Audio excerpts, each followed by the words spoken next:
Hi, I'm Rigger. This is You Alright, and oh wow, we just did everything this week, huh? The lid is officially blown off. So, for those who are new here, this is a thoughts video, which means it's not a reaction. I have just watched the episode and I'm going to watch it through again and pause as we go through, using still frames to illustrate where I'm at, and we can talk about the episode, so you need to be familiar with it first. Also, YouTube things. Ding!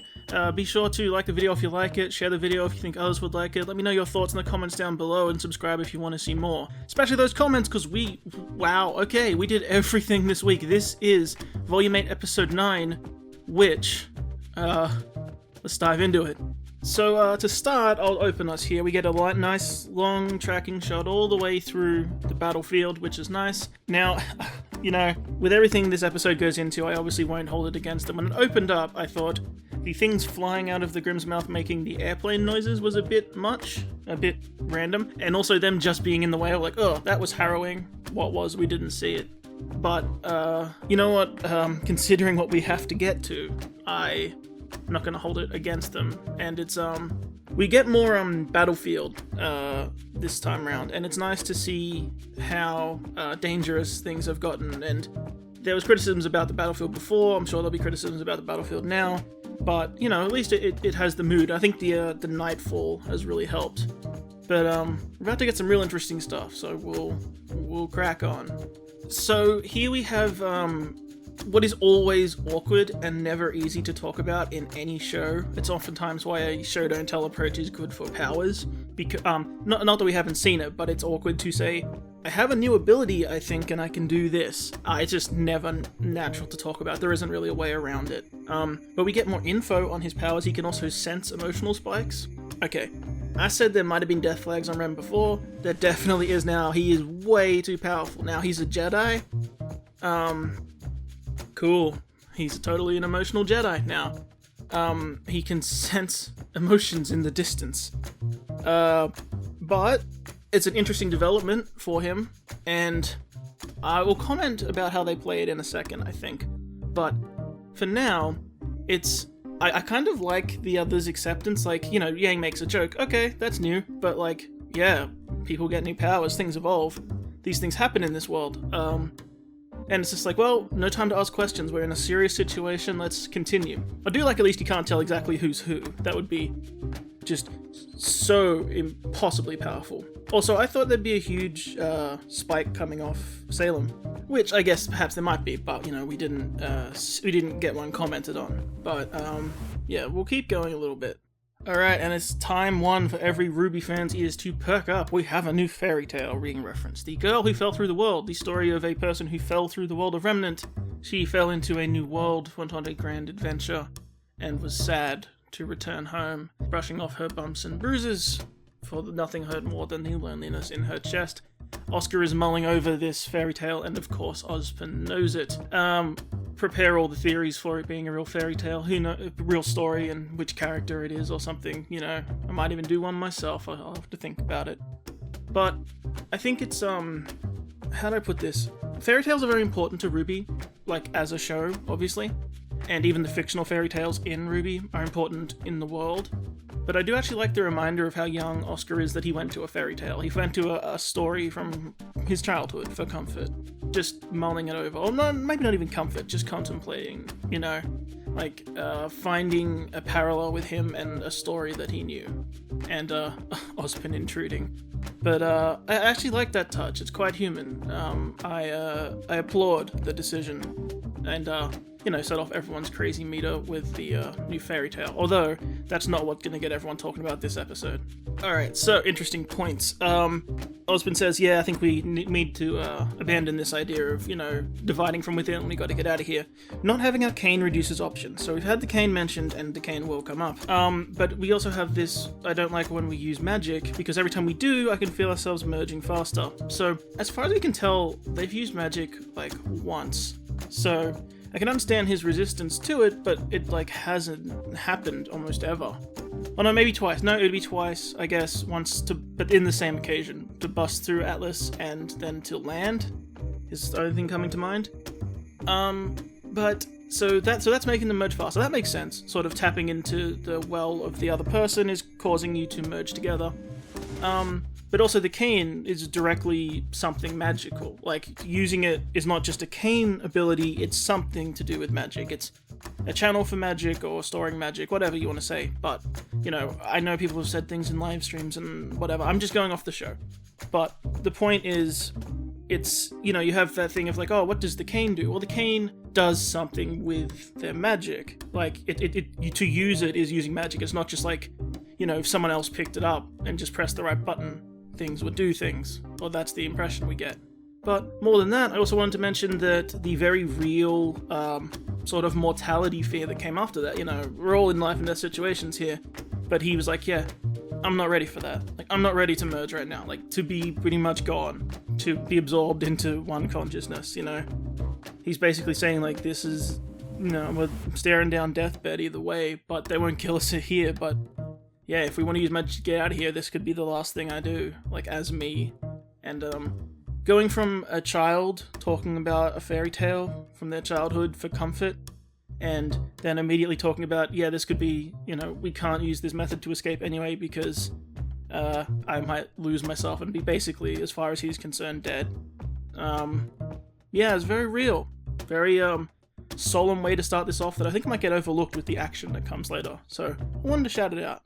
I'm probably going to have a couple talking points in here, but I wanted to say this lineup, while I appreciate the cameos returning, as they should have been around because we know they're around, it does highlight the issue with this whole, volume and the money and time of this show, that there aren't more unique huntsmen around. It's just like regular soldiers and a few captains and it's that thing of spot the main characters, even though they're not the main characters. You get the point, like, the only ones standing out that are like, oh, a special huntsman, and they're not graduated yet, and they're just on the ground, like, defend this kingdom. Where are all the others? Like, where are they all? It's one of those questions that we know the answer, we know why they can't do it. And yes, I know some of these people are classified as military huntsmen, but they're all just stock standard guns, and to do hundreds of individual, crazy, unique characters, not gonna happen. But it's just one of those things of, like, you know, look how much they stand out, and I appreciate it. Also, get them a helmet. You're out here, they could do with a helmet. Like, you took all their other special clothes off them, but they still got their heads uncovered. You can cover up. But yeah, though the idea of heading over the trench in a trumpet, with a trumpet, is pretty funny. But yeah, I actually wanted him to play a battle charge, and they didn't do it, but we'll continue a little bit. I won't use too many more frames for this. I just thought it was interesting. We get another Marrow moment of they're just kids. What are you doing? And we get, right now, just kill Grim. Hash out your issues later. Like, there won't be a later. They could get murdered. In fact, if we come back to this battle scene and maybe they probably don't want to kill the people we know. If the other two on the team, Cobalt and Ivory, if they're dead when we come back here, wouldn't be surprised. I would probably do it, by the way. Just have them laying on the field. Because, yeah, there should be some ramifications for this. They are just kids. People, as scary as this episode is, it's about time people start dying that aren't faceless, nameless people, because, you know, we have a lot of episodes left. But the other thing I wanted to mention is, before we get too deep into all the stuff in this episode, you can feel the pacing, like, not slow down, but you can feel we're getting more progressive moments. I don't know how to phrase that better. Like, the pace of this show is always kind of slow, but we're not doing any more jumps, right? Like, you see a scene, and then you see them, like, we see people walking down a hallway. When you cut back, they're in the next hallway. They're not rooms down or, you know, really far ahead, because really important interactions are starting to happen. You're getting full conversations, full fights. Things are having ramifications now. So you might start seeing people drop. You might start seeing some really challenging stuff like we get this episode, because despite the amount of episodes we have left, just like, I'm thinking of Volume 5, right? How long were they at Haven? It's like the last 3 or 4 episodes was all that one encounter. I think it's 3. So don't be surprised when things start slowing down here if we're getting towards some final confrontation moments, because we're getting towards the tail end of this season, and there's a good chance the last 3 or 4 episodes are going to be one big encounter. So just be prepared for that, because things are ramping up pretty quickly. Can I just say, I mentioned this before with Salem, this is the dumbest thing. The fact she isn't wearing it on her hip is so dumb. I know it ruins her look, but I questioned where she was keeping this thing, and I don't care if you touch it and everything goes on high alert. Like, nah-uh.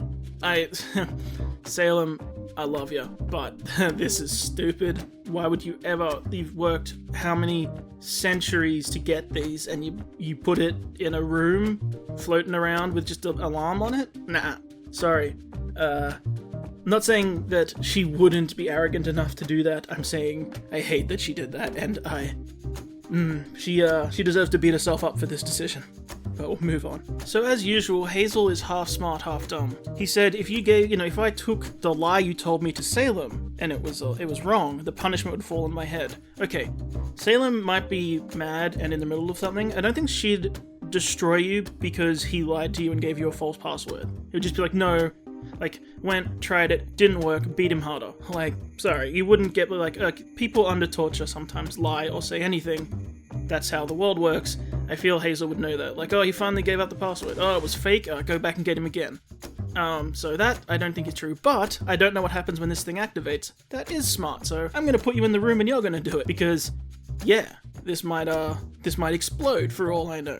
That I can get on board with. That's reasonable thinking, so I don't hate that half of what he said here. Before I comment, yeah, whoever got to animate Jin was having so much fun. They got to break out all their poses. I can imagine there was a lot of, yeah, let's do this. It's gonna be funny. It's gonna be good. Because yeah, she just swims around and lasers around and yeah. Good old Jin stuff. And Emerald shows up, of course. Interesting that she decided to walk in on this, but okay. But I'll actually comment further than this scene. Well, not further than this scene, but further than this frame. So Hazel says all his questions are answered, and I actually understand that, where Riley doesn't need to ask her the truth. Like, the fact that this much was true really indicates that probably what the rest of what he was saying was true. And that's reasonable. And also, I actually really like this play from a writing standpoint, because we keep the lamp in play. We keep, we came to Jin, we summoned Jin, we saw her again, and we still didn't get that question out. And I don't mind that. Like, okay, I don't like that Jin isn't acting as she should be, in that the established rules are that you have to ask a question when you summon her, although she gave RWBY a once-off, and she might give others a once-off to learn that rule, but it's Oscar/Ozpin, so he would definitely know that rule, so Jin let him off the hook here, and I don't know about that, but I'm happy from a writing standpoint we actually keep this lamp in play, because we can juggle it around more, and that will be happening, because I gotta talk about the end of the scene, so good. The other thing I was gonna say is, yeah, so Hazel concludes he'll do what Gretchen would have done, as in do the right thing, fight the bad guys. And he says it starts with getting you away from here. Now, I'm not going to say I was right, because I wasn't. I wasn't trying to be right, I was just making a crazy theory. But I did a theory about Hazel works for Ozpin. Obviously that's not the case, but when I wrote that, I couldn't shake the feeling that Hazel would be how Oscar gets out of here, right? Like, it just came to mind that that would be somehow involved in how he gets out of here. People might get mad at Hazel's actions here.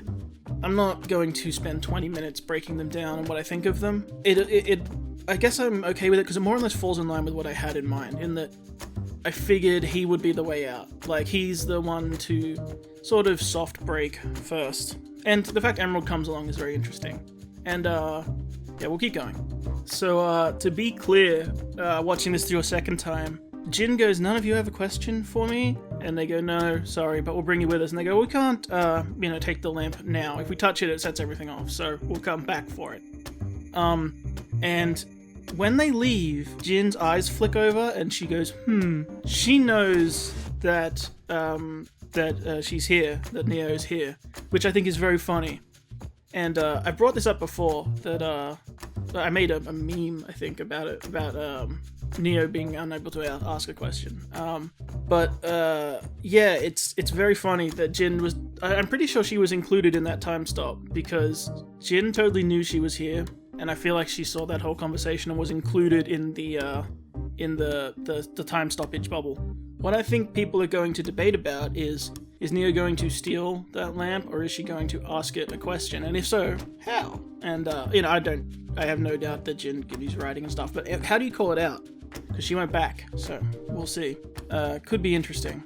because the things that sets off the alarms are the seers, but there's a chance all the seers go off, and then she nicks it anyway once everyone else is on high alert, so both could happen.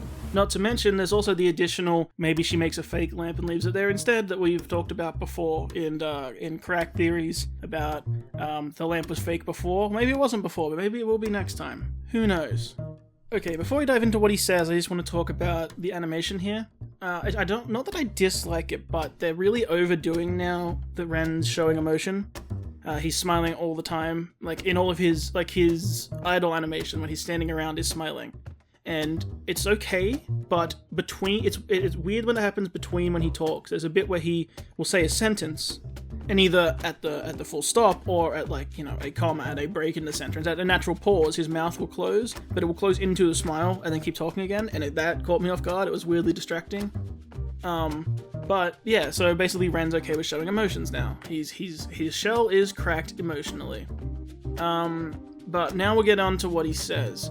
He says that, he disarms Yang, no pun intended, that, she plays off her fear with a joke. It's okay to be afraid, you don't always have to hide it with a joke. Now, this is a positive thing, and Yang takes a bit of comfort in it, saying, I'm glad I'm not the only one who's scared. And that's real, but so is joking to take the edge off fear. That's very human, it's a very real thing, and I don't think there's anything particularly wrong with it. It's not the criticism that Star Wars got a lot, the later ones, where it's, everything serious is undercut with a joke. That's not what they're doing. It's Yang's coping mechanism with fear is to crack jokes, which is fair enough. But this is where I'm talking about where we might be getting death flags or other issues for Ren, because having this kind of character around, who literally sees through what everyone says at all times, is a bit of a problem for interactions and story and characters. Not that no one can hide anything anymore, but you're going to have this thing where everyone, it's going to keep coming up. He can see right through you at all times. That's pretty rough to deal with. Not just from a writing standpoint, but then just as a character. He's a nuisance to have around now. I'm really leaning even more towards he might be dying. Sorry if that annoys anybody. But we'll move on to the second part of what he says, away from theoreticals. And he says that Jean isn't scared. He says, of course, first of all, that he is, of course, scared, he himself, but Jean isn't. And, people might criticize that, saying, oh, Jean's, he's an idiot or something, but that's not it. It's a confidence. It's a confidence in, I don't think himself, but his team, right? He's using the motivation of confidence and of belief that he and his people are going to get it done, probably because he has to. He has to look at it that way. We have to succeed. We're going to succeed. It's fine. And that's how he can keep up a cheery demeanor and a positive attitude. And that would really help. I mean, especially when you're the thing looking for you are grim, keeping your negative emotions out would be good. And that's just a state of mind kind of thing. And I actually think that's pretty interesting. You could easily say, oh, John's an idiot for being inside this whale and just assuming it's all going to work and, not scared or anything. But, you can take it as, a really good mindset for a huntsman. And a bit of character growth that he's not always scared anymore. He might be a bit bumbling still, but he has this development towards trusting his team and also having faith that they will succeed, because that is the only option for the way forward. Maybe I'm delving too deep into it, maybe not, but we'll keep going from here. Can I say, for a quick bait and switch, I really like how they played this scene where you play it the whole time as Hazel, and Hazel's fear in his eyes, you think, oh no, he's scared of Salem, and of course Salem talks to him like a normal person, like, hey, did you get that thing yet? And you can look at frames like this of Emerald shooting little glances, like, keep it together, keep it together, keep it together. And it would be a hard thing to do, right? To just trust that the person across from you is buying it. You probably don't hear and see the things as they're presented. And this is a great trick, and I commented on Emerald, her semblance not seeming upgraded. This is an upgrade, and this is really cool, especially with all the auditory stuff and how stable it is. It's really cool. So, like I said, I'm ruining the surprise, but you need to know the episode anyway to watch this. So, I think it's really cool. The fact it fooled Salem for a little bit, although they were about to get found out, but they got saved by the bell. But yeah, really cool. But also, I had to get this pose because it's dope. Look at her pose. It's awesome. Yeah, and then 1 second. The only way to upgrade the Naruto run is the Naruto glide. That's amazing. She just super speed surfs away with her arms behind her back. Oh god. For any of you wondering if my love for Salem has dwindled at all, not in the slightest. If anything, it has grown. And little touches like this are great. Actually, I wanted to comment on it, that Salem used to glide and then she walks, but now she can glide when she wants to, which is dope. So, yeah, really cool. I am waiting for this meme, though, of all, like, the crack videos doing, like, I don't know, what do we put on here? The, like, supersonic racing or something? I'll pick a theme. So, you guys are gonna have to tell me your opinions on this joke. What do we do now? We'll do what we do best, charge blindly into danger. I would have gone with keep moving forward. So we obviously have the keep moving forward reference, and, I don't know. I don't mind them using it as a joke, but it felt weird that we just did the, Yang, you don't have to diffuse everything with a joke, and then she immediately comes up with the joke, and then we follow the joke with the Monty reference. I'm not gonna linger on it any extra than this. I'm just not exactly sure how I feel about it, and I was more curious on how you felt about it, so just let me know, I guess. Alright, everyone stop. I admit, I missed this joke the first time. Did he legitimately say come on Juan as in, like, full drama? Like, okay, that's hilarious. Didn't catch it. Lovely joke. Slipped by me. And that's what it should do. It should only be there if you catch it. Nice stuff. I don't know what I thought he said the first time, but wasn't that. Also, yeah, we got to see Flint and Neon in action for a moment. But the fact he had to use his semblance, so 4 trumpet blasts, to trap and bring down one Manticore so that Neon could slap it and kill it. It's not super effective out here, guys. Although I do like seeing the Aesops dance through, like, you know, doing really well. So it is cool to have them on display against actual Grimm, since we don't really see them do that. And there we go. Great reveal. Cute moment. I love Yang giving their head pat. I do like that they immediately pulled up their guns on Emerald and who they thought was Hazel too. Obviously, well, we expect them to do, but, you know, I just like that moment. And I was like, no, wait, and Emerald had to drop the illusion too, which, you know, yeesh. But yeah, this is really nice. And Emerald has to get in a snappy line about, I knew I could sense weak minds nearby. Which also, she can sense minds nearby too. I know that we sort of knew she had that power, but it used to be at least like line of sight. But now she can sense minds too. Lots of people getting sensory powers here. Her upgrade's not just, you know, how good the illusion is and all the auditory inputs and stuff to mimic voices, like not just to make a noise, but mimic a voice completely. That's pretty crazy. And then you have also being able to sense minds nearby, and then you have Ren, who can not only see people's straight up emotions, which I would have liked to see Emerald's petals, but can also sense emotions nearby. So we've got a couple Jedis walking around now, so that's pretty crazy. And yes, I know that Ren comments she's scared. I get that's what her petals would probably be, but it still would have been cool to see. And also, yeah, why should we trust you? Because I know how to get out of here. Fair enough, lead the way. Like, yep, that's good enough for me, let's go.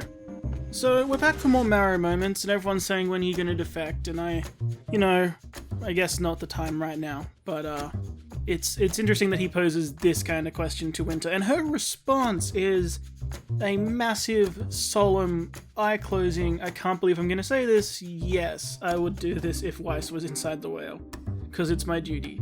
I don't know if that would happen in practice, but yikes, that's an answer and a half. And you're gonna tell them what you did to their friends, it's like, jeez. Heavy stuff, heavy stuff. It's just an interesting approach, and I do like the direct line of question, so...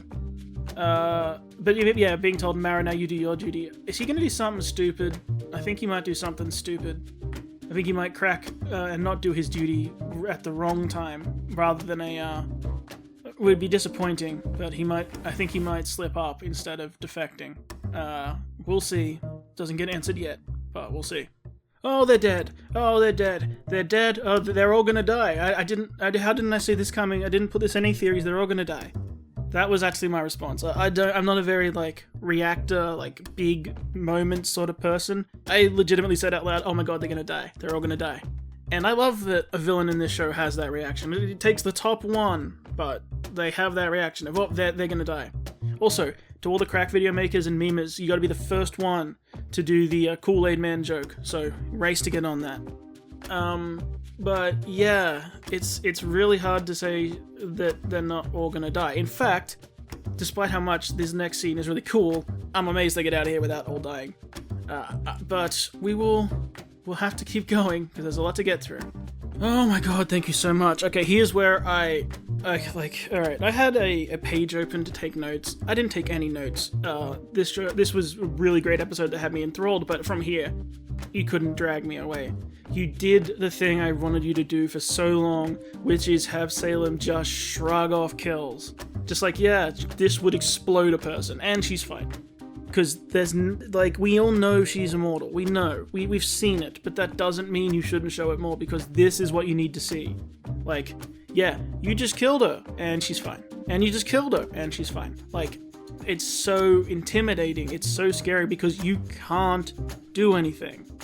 And, that really illustrates, like, I don't care how powerful you are, I don't care what semblances you got, I don't care what powers you got, you can't beat this. And that is something that I want the characters to take away who do survive this. Like, be like, wow, like, yeah, I blew her up and she's fine. We all know that. We all saw her stab herself and she's fine. We heard Hazel say he killed her and she's fine, but it's a different thing to watch it happen before your eyes from your attack and it just does nothing. So I'm really glad they put this in. Although she starts using some very Venom powers in a second, which is an interesting choice, but I guess we've never seen her flex her power set before. And I don't have big commentary here, I just think this might be one of my new favorite images ever. Unamused Salem about to murder you is fantastic. Yeah, that look, whoever did this expression, you have my undying love. There's a good chance this is going to become a wallpaper. just unamused Salem. So it's nothing compared to what will be implied in a second, but it is crazy to see, after the speech we just had, Oscar start flexing this magic here. And now, okay, so here's the thing. Big questions, big answers, or at least answers. We haven't really seen them flex magic. Like, we saw just the illustration of, like, magical lights in the flashback, and we've seen her do her torture beam of black orbs. Here in this episode, the black orbs show up a lot, and we've seen her beams all rainbowy, whereas he has just a pure green. Now, the colors may not matter, it's just matching their color schemes. But it's interesting that now we're starting to define what using a magic power looks like. You know, just an interesting note. That, you know, now that it's not just one person that's done it, it's two people, then you can see that this is the method. Like, it's not just one person's style. It's like, no, here's a magic beam. Which is the kind of thing you can only know after it happens at least, like, for two different people. So here we get Salem directly asking about the lamp. So I'm going to assume, like everyone, that the lamp was stolen. I was only putting that question out there because we don't know exactly what she was told, but she's under the assumption that the lamp is gone. However, I do love this look on Emerald's face. Like, she bursts through the door, oh my god, and they start trying to kill her, bang, bang, bang, and now she explodes and nothing happens. Big action scene.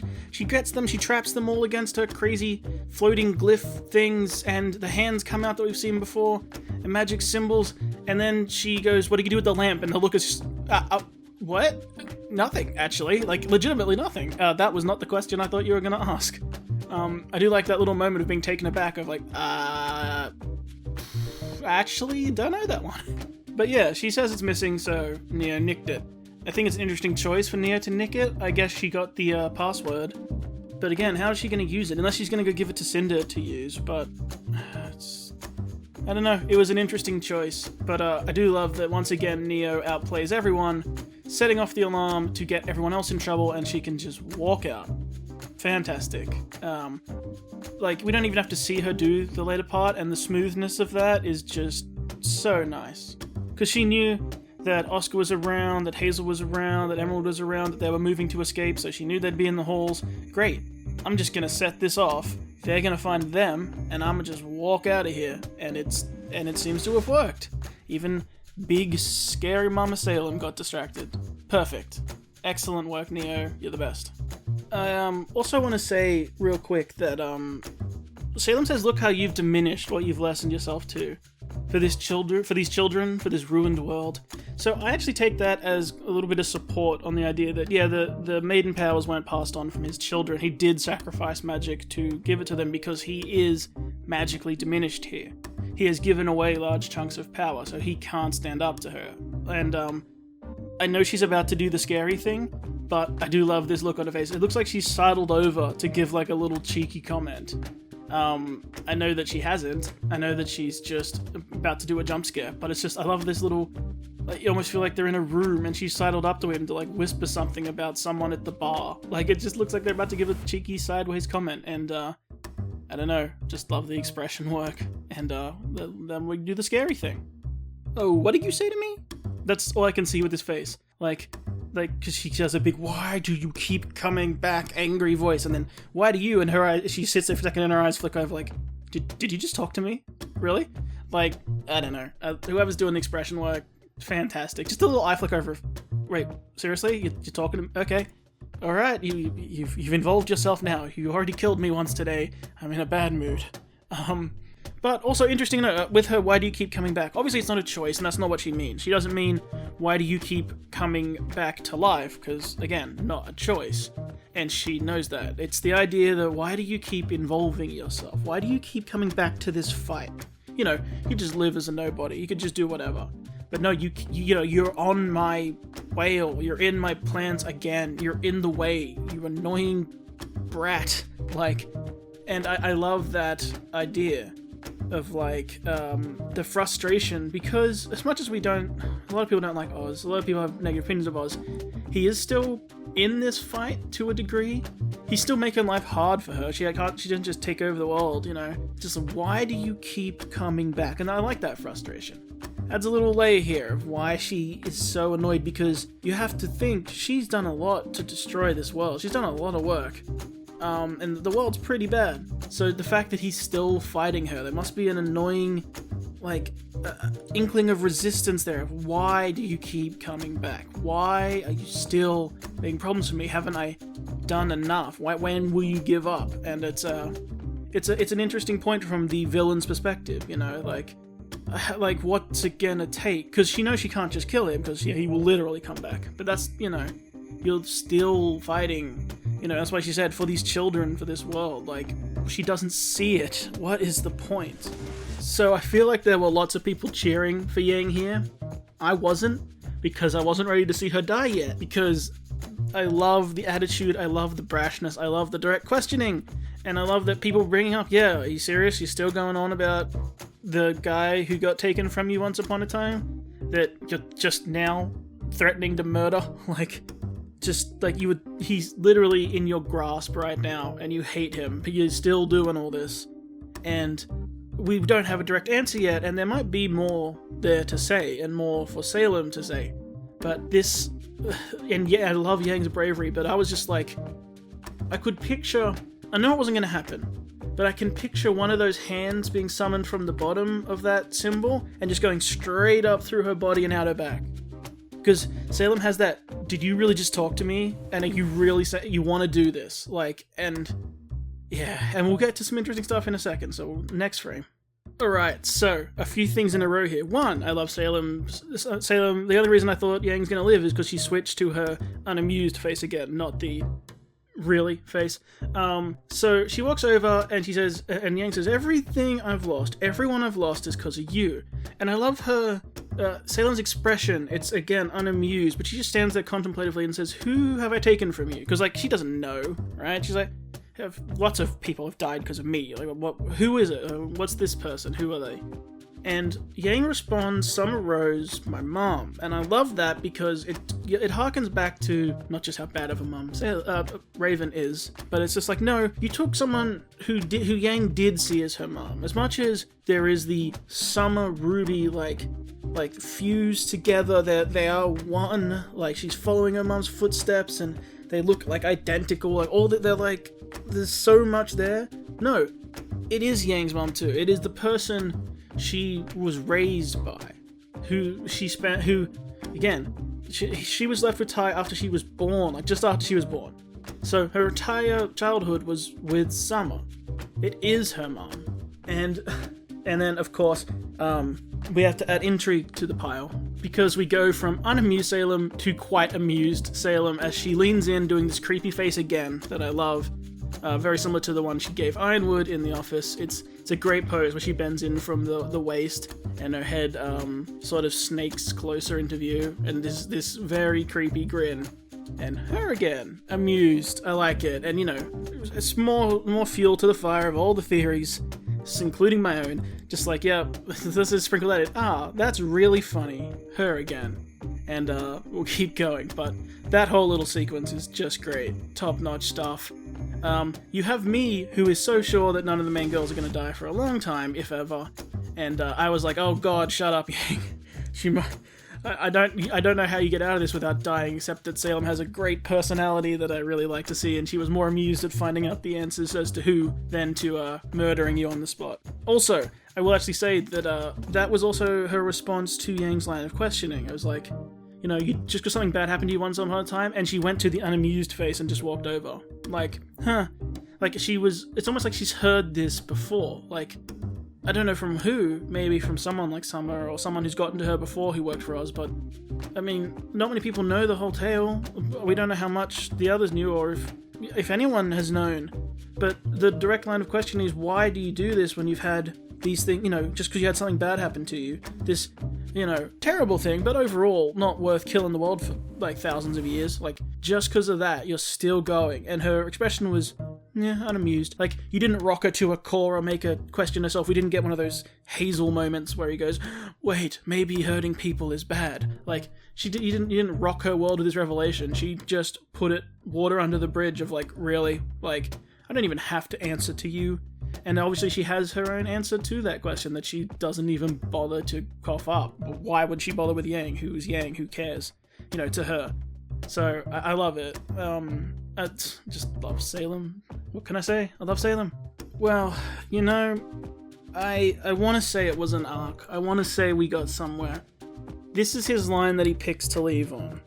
Now, no matter what they do, no matter how this completely resolves, and I don't think it's that Hazel's gonna live too much longer, the idea that he goes, no more Gretchens, and then does what he does, is it stupid? I don't know. I think he was giving them time to get away, but we don't get all of that.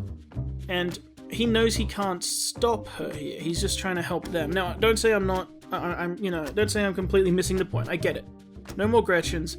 He's face turned. He's good now. He's doing what he thinks is right, but it doesn't undo what he's done, and I don't even think it makes up for it. Like, it's not a act of repentance. It's, you're probably right. I'm just gonna stall here because that's what I can do and die. I'm not saying that's bad. I mean, we need our heroes to get out of here. This was one way to do it, but I can't say I'm satisfied. I think that's what I'm saying. It's not bad. It's not wrong. I don't hate it. I don't not get it. I'm just not satisfied with Hazel's arc here. It was very rushed. It was very, you know, 2 Oscar speeches, and he had his world rocked, and he saw a genie, and he's like, yep, okay, all good, I'm gonna turn back after 40 years or whatever of hate and working for her, and I'm gonna do a thing I know won't work, so you can get out of here. It's just, alright, man. Not that, like I said, I figured something like this would happen, and I figured this would be how they get off the whale in some degree, and I figured he might die or be tortured for doing this. I expected this outcome. I just think we could have taken some more crafted steps to get here to make this even more impactful. But speaking of impact, we'll go to the next bit. Hadouken! That uppercut. I love the stretch they gave Salem. Like, ooh, that one hurt. But again, we're gonna see how ineffective this really is. But, I'll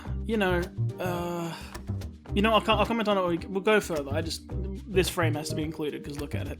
You know, I hate that my one nitpick in voice acting this episode, and Ren was giving like smiley talks, and I thought the voice was fine. Only because, you know, it's not something we're used to him seeing, but I thought he pulled it off okay. That one line Salem gave, they just didn't give her enough time. Why didn't they let her be, slow on that line?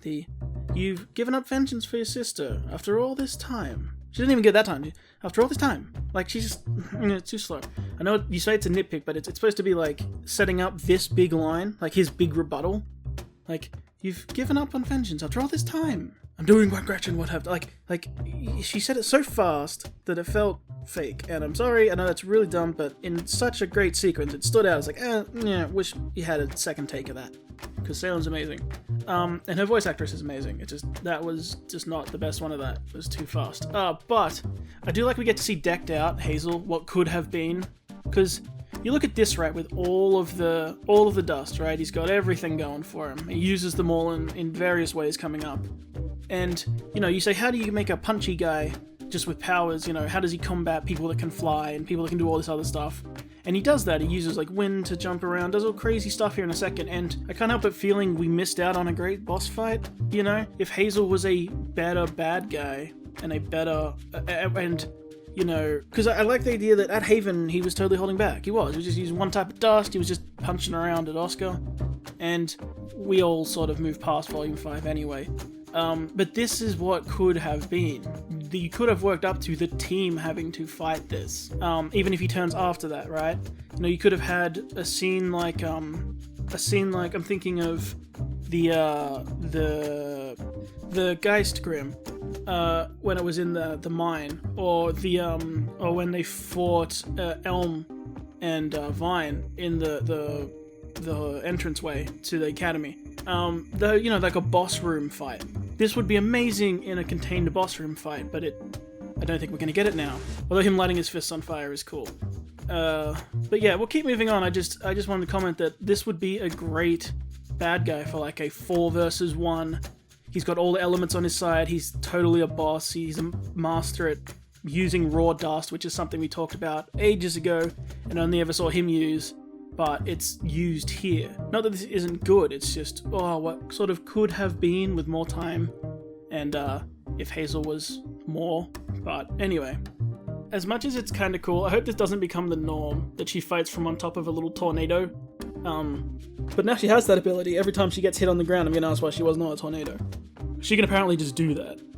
I do like his solution of like shoving wind dust into the ground and using it to blow himself through the air. Real cool. This is a good fight, don't get me wrong. None of what I'm saying is not that this wasn't cool. Although, it makes me think back to the story Hazel told about he killed her over and over again. Now, obviously, she probably was letting him do that, because she probably would overall win this fight. I mean, eventually, anyway, she'd have to. But, it makes me want to see that fight. Like, let's see how many ways he killed her and she just came back. Not that we need to see it or are going to see it. It just seeing this fight in action makes me think of that story, that's all. I absolutely love the brutality of this, because you can only do this with a character like Salem. Even in this show, you couldn't do this if this was just pure blood. It was just like, yeah, if someone with Hazel's ability just hit you as hard as he could, he'd kill you. You know, excluding aura and all that. But no, she just squirts to the sides in goop, black goop with sort of basically blood.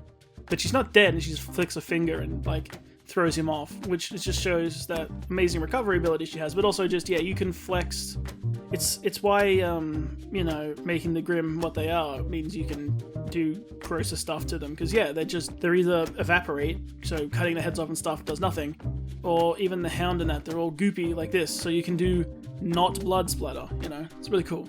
And you know, mix some red in there, so we're sure it is blood. Like, you can see all the red in it, but it's not just a brutal, like, massive blood. You know, you're not seeing her brain scatter across the thing, but it's as close as you'll get. Okay, so now we're getting down to plot again, not just talking about the fight.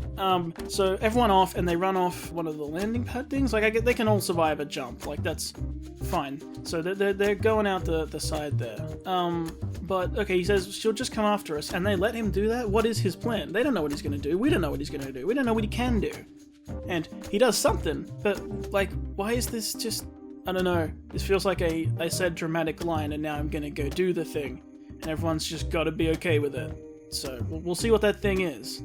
Oh, that's the other thing I was going to say is, you know, you can call it retconning if you'd like, although she, you know, it doesn't really matter. It was a vision. When we saw the vision, when she got turned into goop, she just sort of glowed yellow and came back together again. This is way cooler. I'm fine with them changing the way she recovers into this black and red, like, you know, horrible reforming thing, and she just cracks her bones back into place. It's great. It's nice and intimidating, and it fits her scheme, so cool stuff. And shout out to the animation again. This stuff looks pretty good. If you're going to do this recovering from injury thing, it's got to sell it, and this sells it pretty well. So, nice job. Hey, do you guys get it? They're burning the witch. Get it? Get it? Get it? Yeah, I know. They had to put that in, I guess. But it's an interesting way they got to get there. Have Hazel do a bear hug and then crack some fire dust. But still, burning the witch. Nice work, guys. I'm not disappointed at all. It's just like, yeah, you have to get the reference in there, but, it's still fun. And then we get to whatever this is. So, for context, we get lots of little bloomy colors come off the staff, and off the cane, and we get his Ozpin shield up, his green shield, and then Hazel's being choked out, and he's like about to lose consciousness. He says, "Do it," and then his eyes start rolling in the back of his head like he's about to die. And then we get a lightning bolt, and everything goes white, and that's the end. So, what it is definitely a cliffhanger, what he did. Let's speculate real quick. Now, we have no way to know, but we know rather than thinking like, oh, what can Ozpin do? Because we've heard like, okay, it might have something to do with time, but also we don't know what the extent of his magic is. So he did something, and Hazel said do it. I don't know if he knew what he was saying do it for, or just do whatever you're gonna do.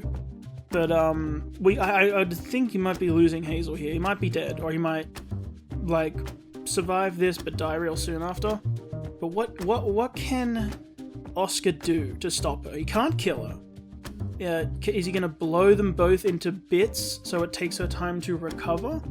Because he said that they had hours. Hazel said they had hours. That the most she lasted was a few hours when he tore her to pieces.